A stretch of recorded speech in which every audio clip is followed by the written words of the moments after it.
Let's take Andrea in Salt Lake City. Andrea, welcome in the 4 o'clock hour. Hey.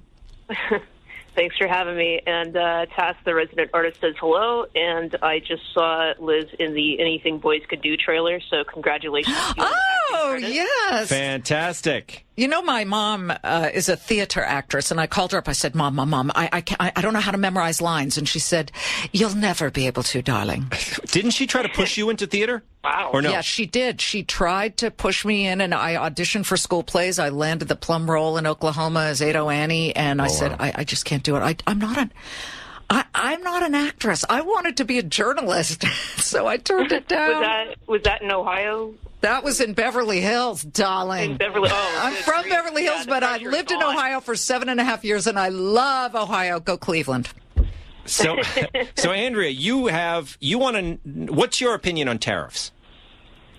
Well, I don't really have much of an opinion. I just kind of understand things more in a historical context. So as you guys brought up earlier, the Smoot-Hawley tariff, I'm somewhat familiar with that, living in Utah. Unfortunately, Reed Smoot was our senator once upon a time. That's right. So we bear that shame. Yeah. So I wanted to pick Liz's brain and see if she had any historical examples of a U.S. tariff working with the underlying goal being protectionism, and if there's like a window of effectiveness. That's a good one. I'll tell you something. President Trump just slapped some tariffs on solar panels. Now, cheap Chinese solar panels flooding this market really struck down the solar industry here in the United States. It's almost commoditized. It's like, you have these solar panels and people are saying, well, the price is coming down because China is making so much of this. Yeah. Again, the Chinese government subsidizing those companies. Now, President it's subsidized Trump anyway, isn't it? Isn't solar power subsidized in that if you put them on your home, you'll get some money back? You get a tax incentive, so Yeah. a tax break on that, which ironically, President Trump has said he eventually wants to get rid of that and the subsidy for electric cars. But he slapped this on solar panels, and suddenly solar companies are building up factories again. It's a very short period of time. Well, I'm for that. Look, if we're giving a tax break if we're saying we'll give you a U.S. tax break if you put the solar panels on your roof, and then we go to buy them from China, we're giving tax money to China. That's right. It's so crazy. Instead of giving people the tax break, what he said is, we're going to slap tariffs on the incoming solar panels, and that is a very specific industry. People who want to use solar panels will buy solar panels. Steel is different. Steel is used in just a panoply of different industries that will then see price hikes, and they're very concerned. I don't know what kind of price hikes people will see with solar, but I don't know. It'll be interesting to see. But there's an example of one that appears to be working. You got to see how time plays out on these, though. Okay, thanks for the call, Andrea. Thanks, Andrea. Let's take Tass, the resident artist in Taz, hey, what up? Vancouver, Washington. Tass, what about the Me Too movement? What do you think? Do you think it is? Well, what do you think, Tass? Thanks for calling. I don't want to put in words. Yeah. Hi, Taz. Well, one thing, and this is kind of awkward right now, is Andrea from Salt Lake City said hello. Oh, yeah, this is great. Andrea actually said, Taz said hello in the last hour.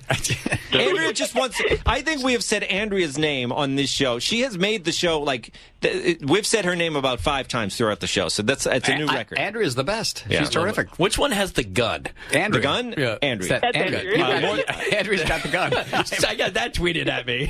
More than one of them, I believe.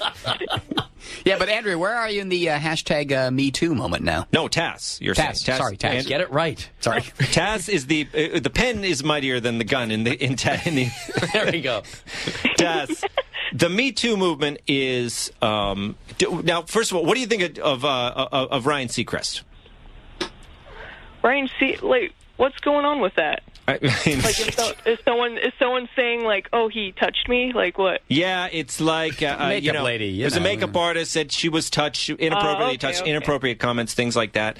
But he was essentially, the way that this happens, he was reported to HR. They did an investigation. They said he was cleared, and they said that the thing was without merit. Assuming that's the case, even if things are without merit, obviously it can cause you all sorts of problems because he's having problems now, and people are wondering if they're going to put him on the red carpet. Yeah, it's kind of weird. There's a lot of people that talk about, like, oh, he touched me. Like, it's like the in thing now to blame people on something they didn't do, and then all of a sudden their lives are ruined for something that someone said, like, oh, he did this to me. But I don't know about Ryan Seacrest.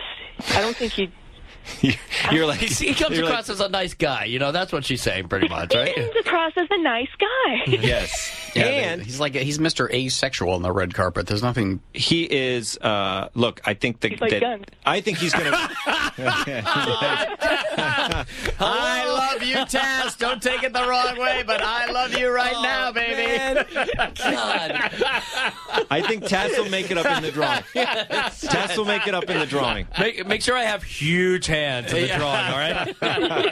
Yes, sir. Taz, thank you for the call.